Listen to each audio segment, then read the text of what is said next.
Os olhos são as nossas janelas para o mundo. São responsáveis por cerca de 80% das informações que processamos diariamente. E esses órgãos são formados por tecidos muito sensíveis, o que requer muitos cuidados. Doenças da visão. Este é o tema desta edição do programa Você Mais Saudável.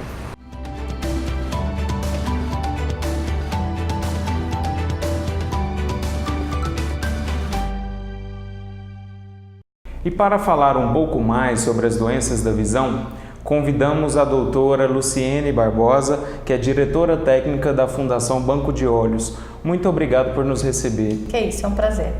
Doutora, hoje o Banco de Olhos é tido como o maior hospital no estado que atende os pacientes que sofrem problemas oftalmológicos. Como é a rotina de trabalho aqui na unidade? Então, a Fundação Banco de Olhos, ela tem várias áreas de trabalho, a gente atende todas as subespecializações dentro da oftalmologia, a gente faz um trabalho de prevenção importante também com os ônibus, nós temos duas unidades móveis que vão até 300 quilômetros fazendo atendimento e triando esses pacientes que precisam de atendimento hospitalar, exames complementares aqui dentro.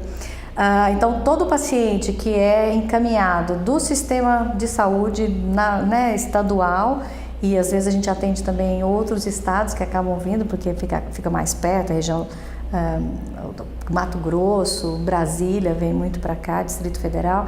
Então, esses pacientes chegam aqui e, dependendo do encaminhamento, eles vão ser triados ou já encaminhados para uma subespecialidade. Nessa subespecialidade, a gente tem os especialistas, a gente tem um programa de educação importante, um programa de residência médica, credenciado pelo Ministério da Educação e Cultura, também pelo Conselho Brasileiro de Oftalmologia. E esses residentes estão aqui com toda a supervisão para ajudar no atendimento. E nós temos ainda um programa de subespecialização. Ou seja, são médicos já formados, oftalmologistas, que já têm um título de especialista e vêm para cá para subespecializar em áreas definidas, como córnea, como glaucoma, como retina e aí vai. Então, esses são os médicos que realmente a gente trabalha. A gente tem mais de 60 médicos trabalhando aqui, atendendo todos esses pacientes e o atendimento é bem grande, né? Como vocês tiveram oportunidade de ver, mas o paciente consegue chegar, ser atendido, fazer os exames complementares que precisa, se ele precisa fazer ultrassom, se ele precisa fazer um mapa da córnea ou da retina, e sair daqui muitas vezes já com o seu diagnóstico fechado e com o procedimento, o tratamento determinado. Quando o tratamento é cirúrgico, não depende muito da gente. Nós conseguimos agilizar quando são cirurgias de urgência. Aí a gente tem o pronto-socorro, atendimento 24 horas, a gente faz isso de uma forma mais rápida.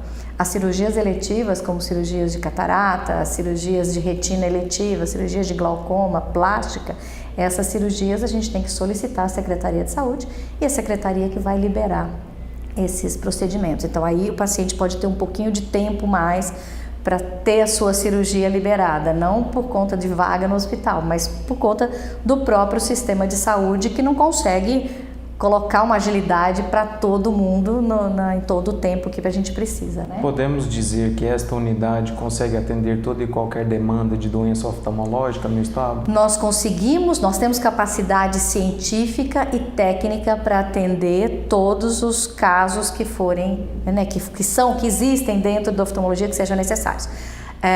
Nós estamos numa época de expansão, nós estamos construindo uma nova fase do hospital, um novo bloco para tentar aumentar a capacidade cirúrgica, a capacidade de atendimento. Então, você vai falar, se hoje se encaminharem todos os pacientes para cá, a gente consegue? A gente não consegue drenar toda a saúde ocular do estado de Goiás, né?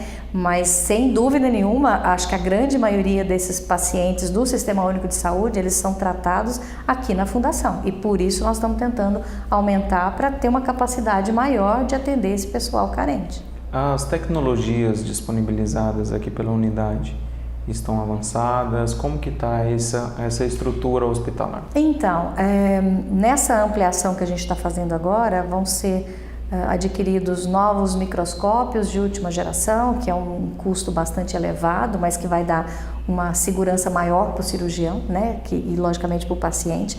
Em termos de tecnologia de diagnósticos, exames de diagnóstico, nós temos hoje os exames que são necessários em última geração, o último equipamento para fazer o diagnóstico e acompanhamento desses pacientes. Tratamento com laser de retina, que é o que a gente faz, a gente não faz cirurgia refrativa, né? Cirurgia de miopia, isso a gente não faz, que o Sistema Único não vê isso como sendo um procedimento normal. Mas os outros todos, o laser de retina, tratamento para diabetes, para glaucoma, tudo isso a gente tem em última geração. Então eu não tenho dúvida que o paciente que consegue a autorização na secretaria para ser tratado aqui, ele vai receber o tratamento que é considerado o ideal nas boas práticas da medicina. Atualmente, a unidade atende em média cerca de 600 pacientes. Quais as principais demandas? Então, eu acho que as demandas são todas aqui. Eu acho que o paciente com óculos, necessidade de óculos, que seria uma coisa simples, que não precisaria vir para um hospital de referência terciária, como somos nós temos um número muito grande ainda de pacientes que chegam aqui por falta de óculos, né? Então, se a gente tivesse um sistema de saúde que conseguisse resolver isso, a gente abriria muito mais vagas para pacientes complexos. Mas tudo bem, a gente tem esses pacientes, a gente tem muito paciente de glaucoma. Glaucoma é um paciente crônico que não recebe alta, ele controla, mas ele não cura. Então esse paciente tem que ser acompanhado. É outra coisa também que a unidade, o sistema de saúde poderia ter disponibilidade de médicos que atendessem casos simples de glaucoma e mandasse para o terciário somente aqueles casos cirúrgicos ou complexos, que a gente também teria mais vagas disponíveis para esse pessoal, né? Retinopatia diabética é um problema, diabetes está aí, retinopatia diabética e degeneração relacionada com a idade, que é uma outra doença de retina que acontece nos pacientes à medida que eles vão ficando mais velhos e a nossa população está envelhecendo, então cada vez mais a gente tem pacientes com doença de retina relacionada com a idade e os problemas mesmo de córnea, né? A Fundação Banco de Olhos, ele é o primeiro banco de olhos daqui, de Goiás, e é um dos primeiros bancos de olhos do Brasil. Então ele consegue drenar, ele consegue encaminhar e fazer um número grande de cirurgias. Nós conseguimos zerar a fila de transplantes de córnea agora, no final do ano, então isso é uma coisa boa que eu acho que deve ser divulgado, quer dizer, vários pacientes não sabem que precisam de um transplante de córnea para recuperar sua visão, para ter condição de voltar a trabalhar suas atividades normais, mas não têm acesso a isso. E nós hoje estamos realmente com fila zero e temos disponibilidade de aceitar esses pacientes. Então, os colegas que virem pacientes que precisam de transplante de córnea, que não têm condição, eles podem mandar para cá, que a nossa assistente social encaixa esse paciente de uma forma mais rápida, para a gente não perder o tecido, né? Então, a gente tem um ambulatório muito forte também de doenças externas e o pronto-socorro, que o atendimento de pronto-socorro a gente tem mais ou menos uns 150 pacientes dia só de pronto-socorro, de trauma, de urgência, de conjuntivite e tudo isso, né? E como está o desenvolvimento de pesquisas aqui no Banco de Olhos? Então, a gente tem um centro de pesquisa, né? Então todos os nossos fellows, todos os nossos residentes, eles são estimulados a fazer pesquisa, a apresentar estudos. Então a gente está sempre apresentando nos congressos, está sempre tentando publicar, isso é uma obrigação, né? Então é uma coisa junta, quer dizer, ele aprende não só oftalmologia, mas ele aprende pesquisa. Não é fácil fazer pesquisa no país, né? Aqui mais difícil ainda, que a gente não tem uma universidade de retaguarda, mas a gente consegue. A gente tem uma ligação muito grande com a Universidade Federal de São Paulo, então os nossos fellows e residentes, eles fazem cursos na Universidade de São Paulo, eles podem fazer mestrado e doutorado, uma facilidade maior na Unifesp, então isso faz com que a gente realmente consiga melhorar o nosso corpo clínico, né, de uma maneira mais significante. Existe algum projeto que está sendo desenvolvido que a senhora pode adiantar? De estudo, nós estamos começando agora, tem vários estudos sendo feitos em relação à degeneração macular relacionada à idade e tratamento com antiangiogênico, quer dizer, para não deixar sangramento, nada disso. E em relação a transplante de córnea, além dos trabalhos de Crosslink, que é uma aplicação que a gente faz para ceratocone, que é uma das principais causas de transplante de córnea, a gente está começando um trabalho de estudo sanguíneo de compatibilidade, para a gente tentar, porque hoje não é feito no Brasil nenhuma compatibilidade para saber se a córnea tem chance maior ou não de rejeitar.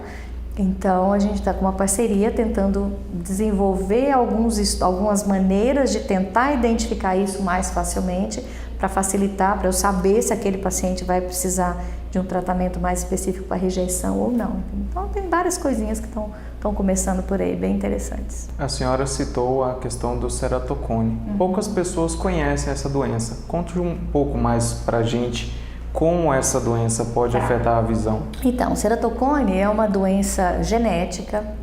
A pessoa nasce com a doença, com o gene, mas não nasce com a doença. A doença aparece com a idade, normalmente na adolescência, e ela vai desenvolver dependendo do gene, da força do gene, e ela é influenciada pelo ambiente. Então, se o paciente tem o gene do ceratocone e, por exemplo, coça o olho e tem uma associação muito grande de alergia com o ceratocone, esse ceratocone vai se desenvolver. E o que é o ceratocone? O ceratocone é uma deformidade na córnea.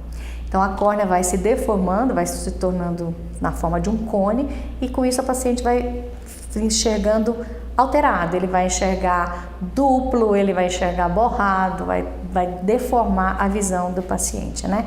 Então, não tem como eu tirar do paciente. Hoje a gente ainda não consegue tirar a doença, mas a gente consegue evitar que a doença cresça. Então, o paciente, quando faz o diagnóstico de ceratocone, a gente tem que fazer um acompanhamento de perto, porque se a doença estiver evoluindo, existe um tratamento hoje para diminuir a evolução, para evitar, diminuir a progressão do ceratocone. Se não tem mais condição, quer dizer, já passou dessa fase, a gente trata com óculos, ou se não dá mais, lente de contato, se não dá mais, ele vai para transplante de córnea, né? Mas hoje, quer dizer, o Sistema Único de Saúde começou a pagar o tratamento para segurar a evolução do ceratocone no ano passado. A Fundação já fazia isso há mais de 5 anos, a gente faz numa quantidade que a gente consegue, porque tem um custo, não é um custo muito alto, mas existe um custo, mas a gente fazia pelo serviço social, a própria fundação bancando aqueles pacientes. Então, acho que por isso que hoje no Brasil a gente ainda não tem uma diminuição muito grande do número de redução de ceratocone, e hoje ainda continua a ceratocone a principal indicação de transplante de córnea.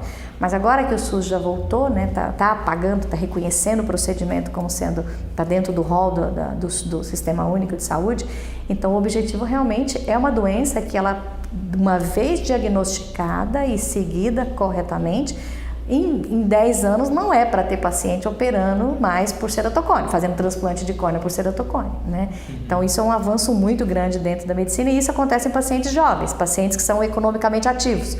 Então ele não enxerga bem, não vai trabalhar e tem todo o problema social que a gente sabe em relação a isso. Agora nós vamos para o intervalo e já voltamos.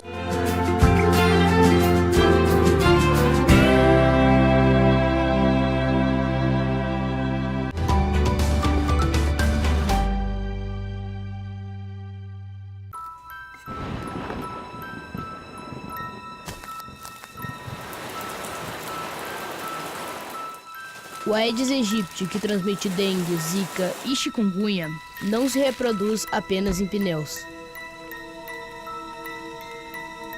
Ele também pode aparecer em lugares onde você menos imagina.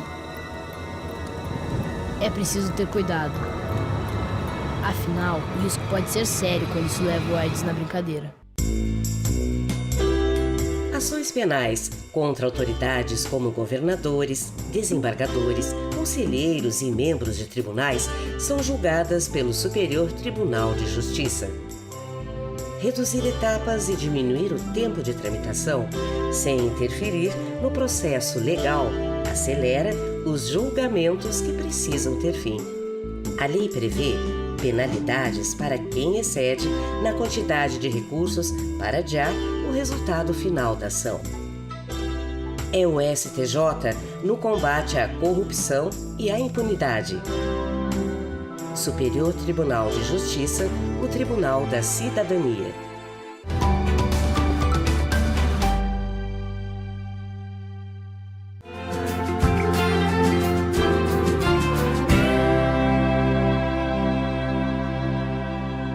Quais as principais enfermidades que chamam a atenção do meio oftalmológico? São as que eu comentei. Eu acho que ceratocone é uma das doenças que chama atenção, né? Que preocupa, porque são pacientes jovens.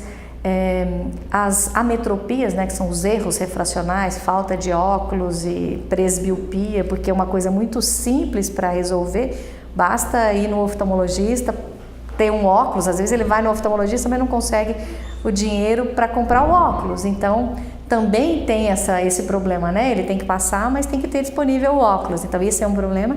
E glaucoma e as alterações relacionadas com a retina, né? Glaucoma é uma doença também que tem um padrão genético importante, é uma doença silenciosa, ninguém sabe que tem glaucoma. Então, tem que fazer a prevenção. Então, todo mundo deve procurar o oftalmologista. Se tem uma história de glaucoma na família, cedo. Se não tem história de glaucoma na família, obrigatoriamente depois dos 40 anos, porque ela não dá sintoma. Quando você vai ver, você já perdeu. E o que perdeu não volta.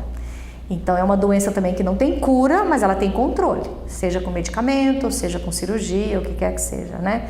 E as doenças de retina, principalmente a degeneração macular relacionada com a idade e o diabetes, né, que afeta a retina também de uma forma silenciosa e que também é prevenível. Ou seja, se o paciente faz o tratamento do diabetes, controla seu diabetes e vai, né, no tempo certo ao oftalmologista, a gente consegue fazer tratamento com laser antes que tenha hemorragia, que tenha descolamento de retina e que o paciente fique cego, né? Então, esses são pontos realmente bastante importantes e cada vez mais a gente tem visto, né?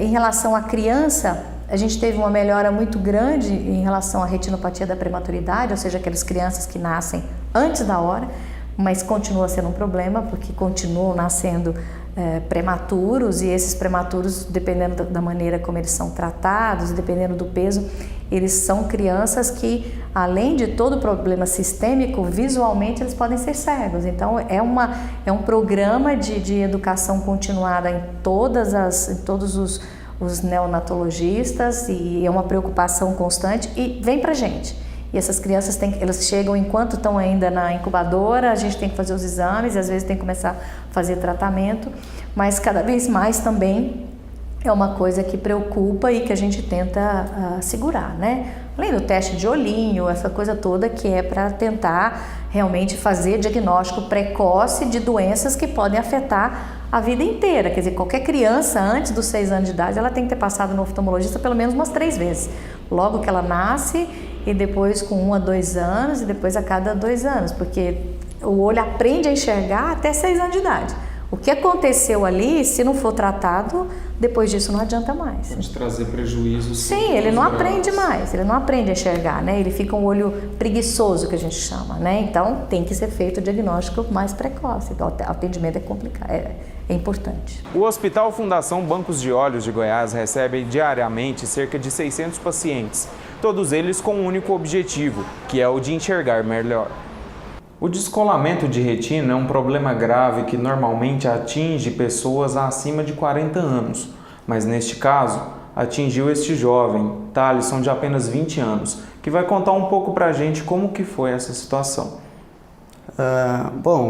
Na verdade, eu descobri esse problema de descolamento de retina aproximadamente 1 ano atrás, quando eu fiz uma das minhas consultas periódicas de oftalmológica para fazer a troca do óculos, do grau da lente do óculos.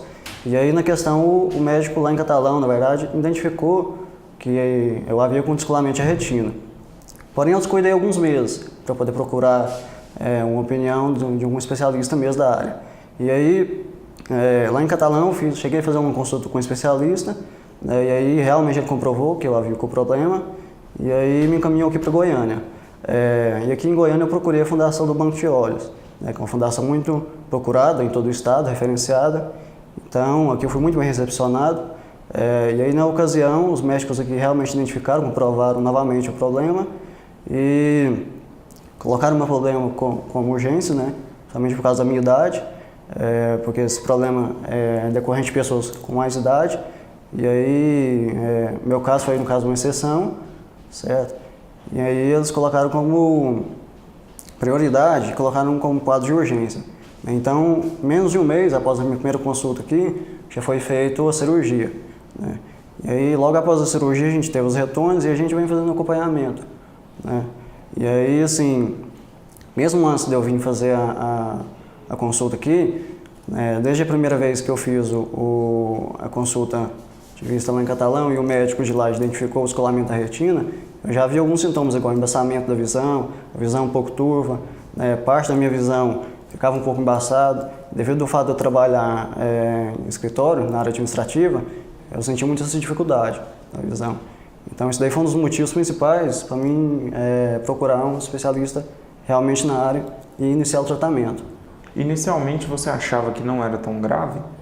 Eu achava que não, na verdade, né? Mas aí eu conversando, trocando ideia com algumas pessoas que realmente já tiveram problema, eu resolvi procurar o tratamento, né? Porque vi que realmente era um problema grave e que se eu não cuidasse poderia até perder a visão, né? Então foi o caso da onde eu vim para Goiânia procurar esse tratamento. Quando você viu que poderia perder a visão, você se assustou, seus familiares? Sim. Eu, todos os meus familiares, a gente assustou, meu pai, que eu moro com ele, a minha avó que sempre está me acompanhando, a gente se preocupou, sim. E a partir daí você buscou um atendimento. Uhum. Hoje, completam 5 meses que você fez a cirurgia, né? Você fez hoje uma consulta periódica de revisão. E o que o médico te disse? Ele falou que assim, por enquanto tá normal, tá bom, a retina está colada, né, como já havia previsto, porém vai ser necessário fazer alguns procedimentos. Vai ser necessário fazer um ajuste a laser, né, e posteriormente fazer a retirada do óleo que foi utilizado para fazer a cirurgia. Com as palavras que o médico te disse hoje, você se sente mais aliviado, mais confiante na recuperação e no restabelecimento da sua visão? Sim. Conforme ele disse, pode que não volte 100%, como é o caso da maioria das pessoas que têm descolamento de retina. Muito dificilmente você vai ver uma pessoa que descolou a retina voltar à visão original como era antes, né? Mas você já tendo uma estabilidade da visão, já ajuda muito. Então, mediante as palavras e a posição que ele me deu, vou voltar para minha cidade bem mais confortável. E qual a mensagem que você quer passar para as pessoas que sofrem desse problema e muitas das vezes fica com medo de ir até o médico? Olha, não tenha medo, tá? Procure ajuda, vá ao tratamento, procure especialista, né? Se você sentiu esses sintomas, seja embaçamento da visão, dificuldade de ver, seja a curta distância ou a longa distância, qualquer dos problemas, manchas no olho, né? As chamadas moscas flutuantes, que é um dos sintomas também que caracteriza o descolamento de retina. No meu caso, eu não senti esse sintoma, mas há pessoas que descolaram a retina que teve esse sintoma, as chamadas moscas flutuantes. Então, se você teve qualquer um desses problemas, desses sintomas, na verdade, isso pode ser um indicativo de um problema, seja descolamento de retina, seja glaucoma, qualquer outro problema, né? Então é bom sempre procurar um médico especialista, né? Não perca tempo, porque a visão é uma das partes principais do corpo humano, né? A perna você pode pôr uma prótese, o braço você pode pôr um gesso, né? Qualquer outra parte do corpo você tem soluções que são assim, mais provisórias, mas a visão não, se você perder é definitiva. Então não demore, procure ajuda, tá? Se você sentiu algum sintoma, procure o médico rápido. Muito obrigado pela atenção. Eu que agradeço. E uma ótima saúde. Obrigado.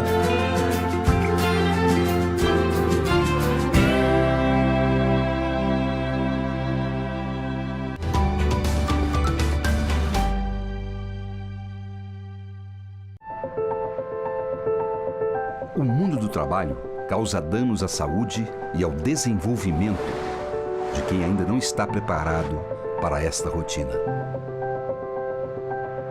O trabalho infantil rouba da criança o tempo para brincar, estudar, aprender e aproveitar a infância. Superior Tribunal de Justiça, o Tribunal da Cidadania. Compadre, chegou a minha vez de aposentar. Então, o melhor que você tem que fazer é ficar de olho bem aberto, porque tem muito espertalhão por aí, só. Se chegou a sua hora de aposentar, tem alguns cuidados que você tem que tomar. O seu cartão cidadão é somente um. Não pode deixar nas mãos de qualquer um. Preste muita atenção, leia sempre os documentos, não antecipe pagamento e desconfie das promessas sem muito cabimento. Evite transtornos na hora de requerer sua aposentadoria. Prefira contratar profissionais de sua confiança. Desconfiando de fraude, procure a delegacia de polícia ou o Ministério Público.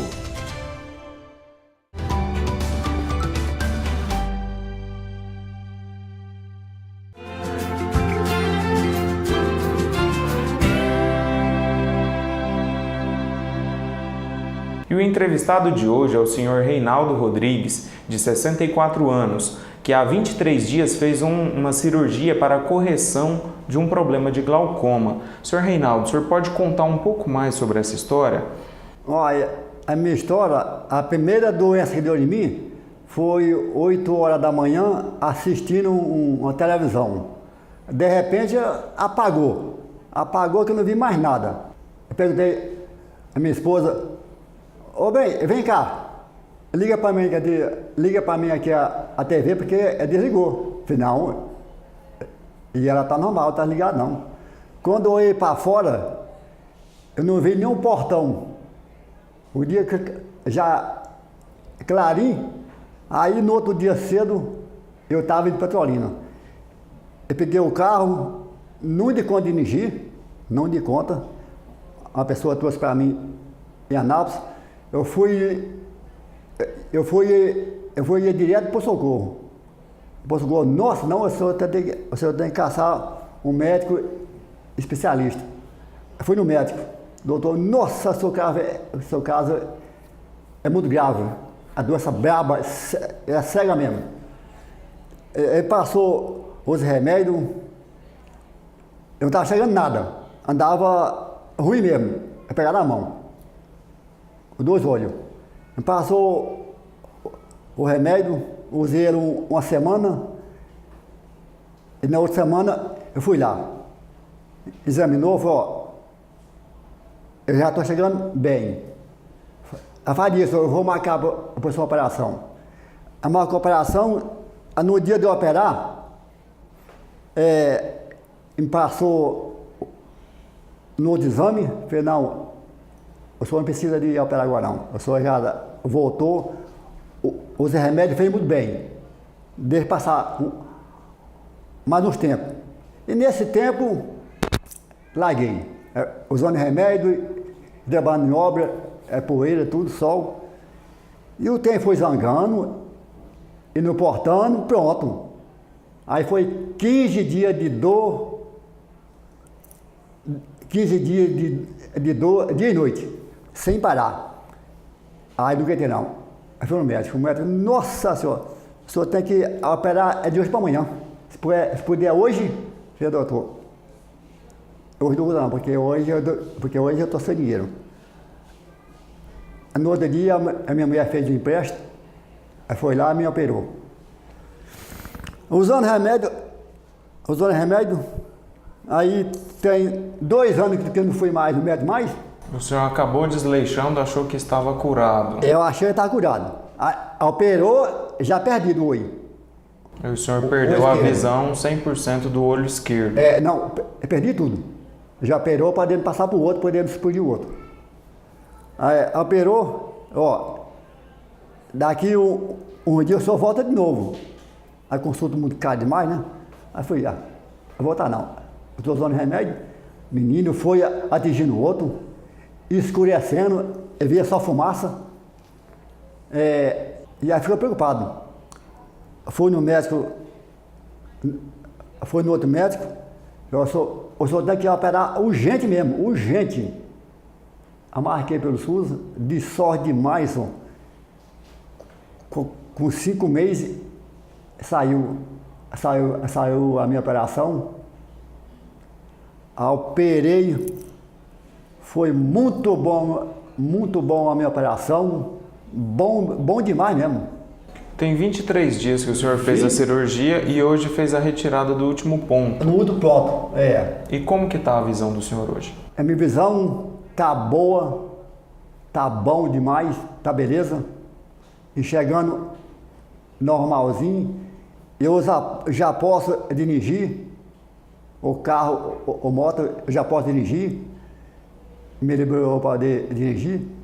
A alta que a médica deu para o senhor agora foi uma boa notícia? Foi um alívio? Foi bom demais na conta. Eu fiz o que ela pediu, eu fiz certinho, não fiz chart nenhum. O senhor agora seguiu as recomendações à risca? A recomendação eu não fiz chart nenhum, beleza, e hoje eu estou são mesmo, prontinho para dirigir em qualquer lugar. E o senhor imaginava, 8 anos atrás, que o glaucoma poderia acarretar na cegueira desse olho esquerdo que o senhor teve agora? O médico falou, para mim que podia gravar o outro olho.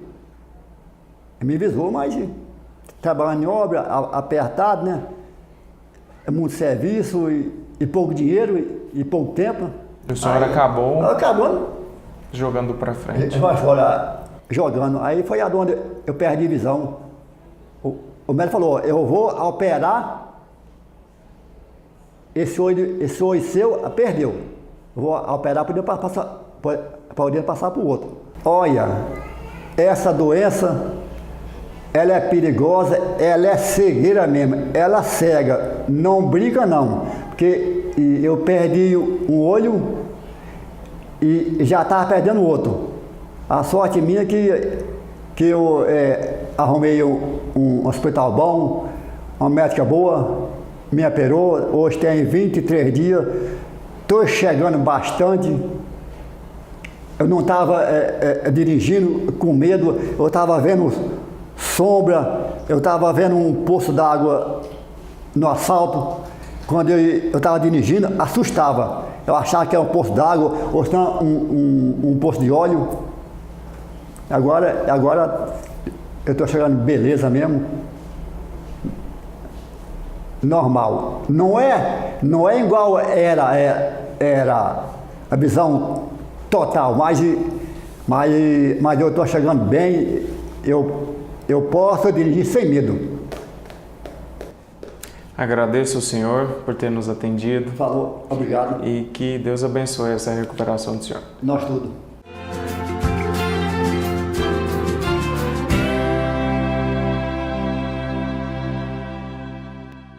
O ato de doar córneas é uma ação que dá a oportunidade de outra pessoa ver a vida, através de uma janela que já permitiu a visão de muitas belezas ao longo do tempo.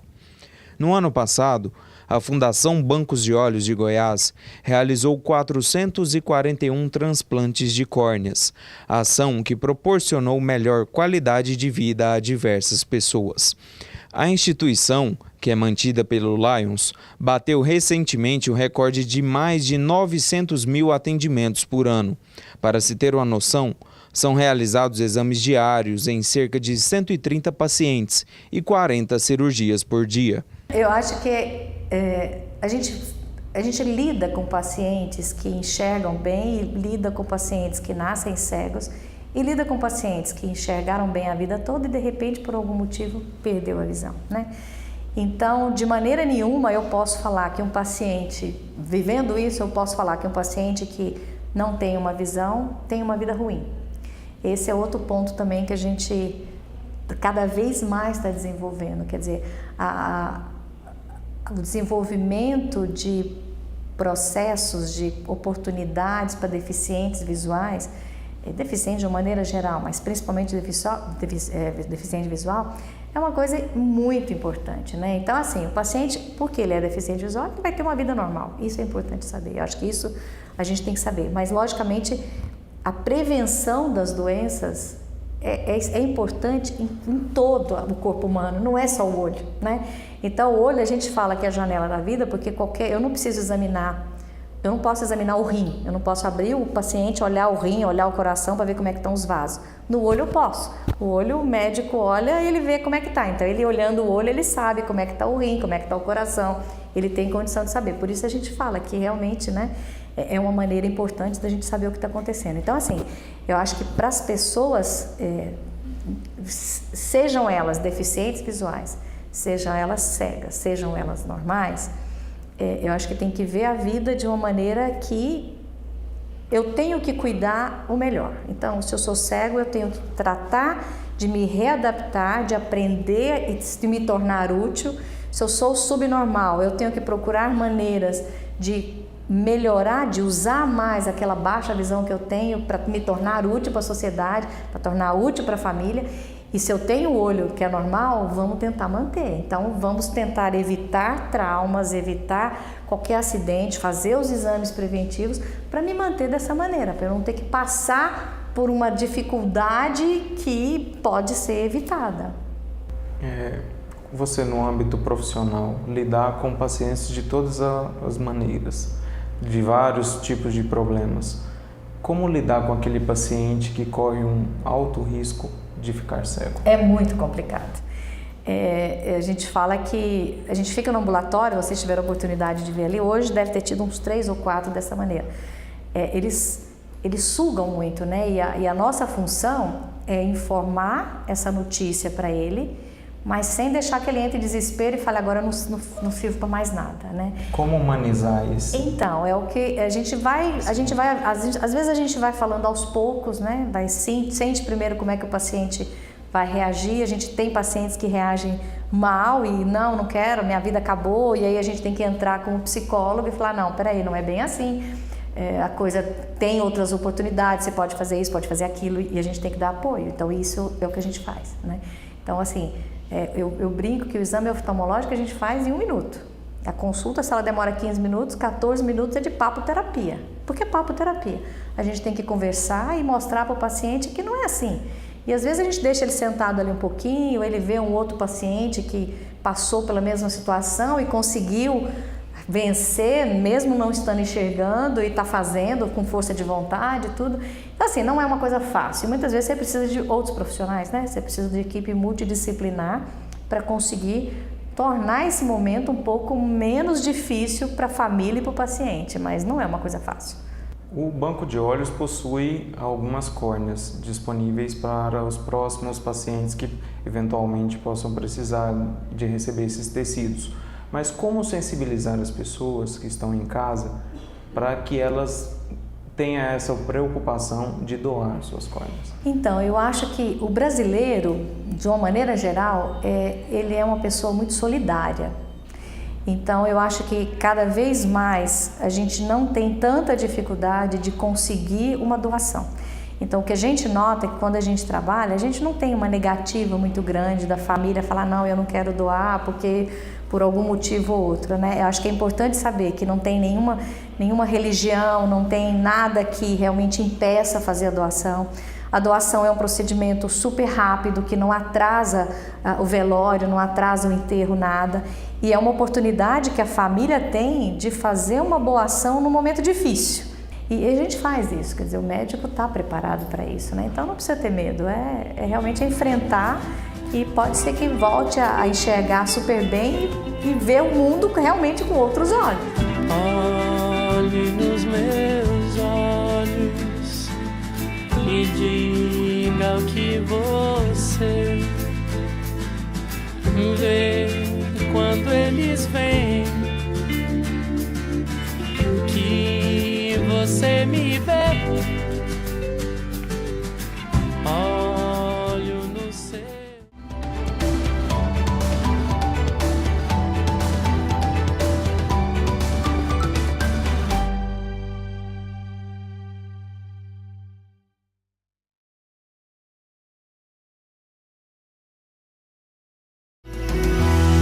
TV Assembleia.